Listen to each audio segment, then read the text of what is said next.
let me ask you, has anybody here ever received poor service? Yeah? Can you think of one fairly recently that still kind of gnaws on you? Well, that's one of the key points that I'd like to make, is that 10 years from now, you may not remember the details of those transactions, but what you're going to remember is how it made you feel. How did it make you feel? And that's where Disney separates themselves, because they recognize that they're not in the business of theme parks. They're not in the business of timeshare resorts. They're not in the business of movies. They're in the business of creating a feeling. And for them, that feeling is happiness.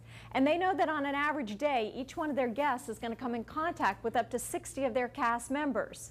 So they have made sure that in their orientation and training that they've let each employee know the higher purpose to their job is to create happiness. And therefore, if you have 60 cast members all trying to create happiness with you throughout your day as a guest in the park, how do you think you're going to feel when you leave that evening? Hopefully happy, which is going to make you want to go back again, right? So the key is, first of all, to identify for all of your employees is what is the result of what you do? What is the feeling you want your customers to have? Is it trust in you? Is it confidence in you? Is it peace of mind, perhaps? Like in your business with health savings accounts, it might be peace of mind that I've done the best thing.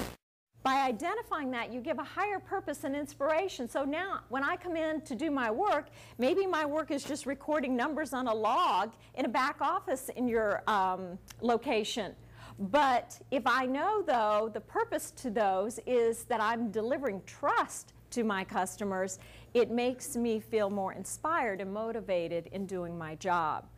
So recognizing that's where it starts, then you've got to create the customer experience that will give that message out each and every transaction that you have with your customers.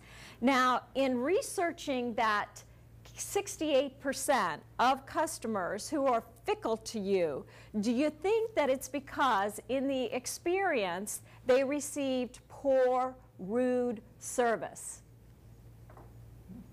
Because it's not identified as that. That when customers were asked, what do you mean you got poor service, they defined it as the attitude of indifference. Now, have you ever engaged with an employee in a business and they've shown you an attitude of indifference? What does that look like? It doesn't look, right? It's usually no eye contact. They continue their conversations with each other. I think, though, that most people know how to be rude. Do you know how to be rude? But I do think, though, that sometimes there's a fine line in exactly what is that attitude of indifference. And I had a manager of a bank share with me a letter that had been written by a woman who had taken out a mortgage on her home 25 years prior. And she came into the bank, made her last final payment. She wrote a letter into this bank manager and she said, "Dear sir, I've been banking with you for over 25 years and I just want to share with you how disappointed I am in your services." Now, in her words, she had gone to the bank teller and she had made the transaction, that final check payment. It was quick and it was efficient. However, that was it. Now, she'd lived in this home for 25 years. She'd had birthdays, celebrations, anniversaries. How do you think she felt that day she went in to make that last final payment check? She was ecstatic, was she not? What do you think she was expecting from the teller? Congratulations, how exciting. Are you going to go have a party today? But because she didn't receive that, she felt it was that attitude of indifference. And so once again, it gets back to the emotional connection that you're looking to create with your customers. Now, how many of you would agree with me that 90% of today's products are commodity products? Higher. Higher than that? Higher, okay, all right. So what is the separator, the differentiator today, really comes in the experience.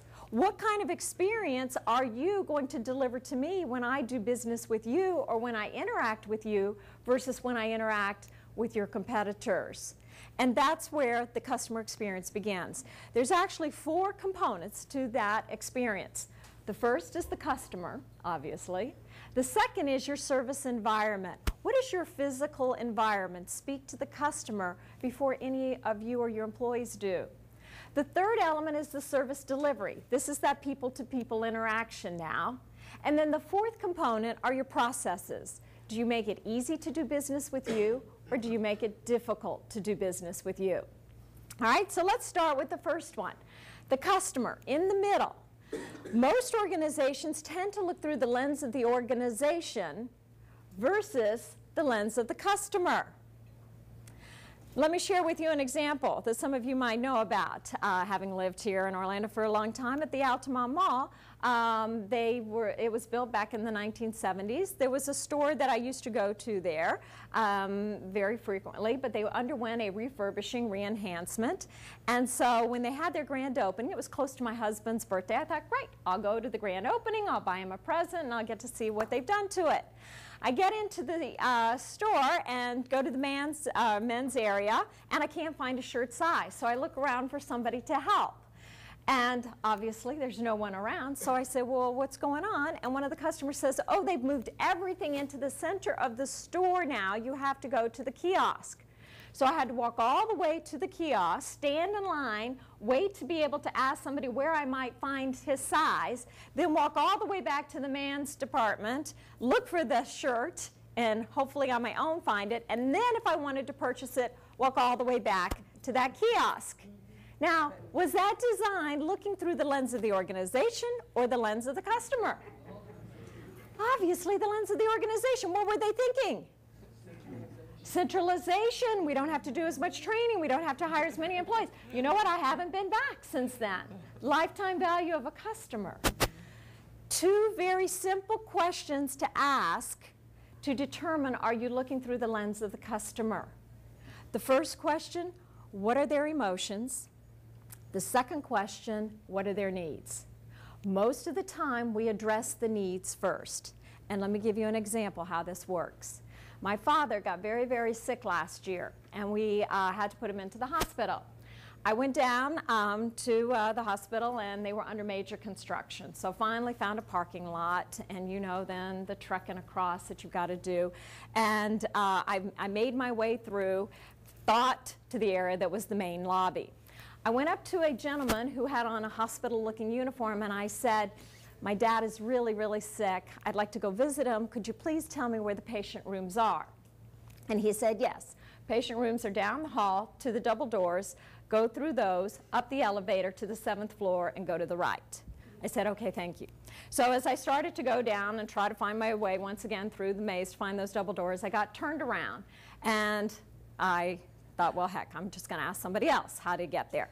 So I went up to another person who was in a hospital-looking uniform, and I said, my dad is really, really sick. I need to go visit him. Could you please tell me where the patient rooms are? This individual said to me, I am so sorry to hear about your father. I hope he's going to be okay. Patient rooms are down the hallway, through the double doors, up to the elevator, to the 7th floor, and take a right. 2 different responses, yet look at the difference that it made. Which one do I walk away from feeling, wow, they actually cared? So, 2 simple questions. First of all, what are the emotions? Then, what are the needs?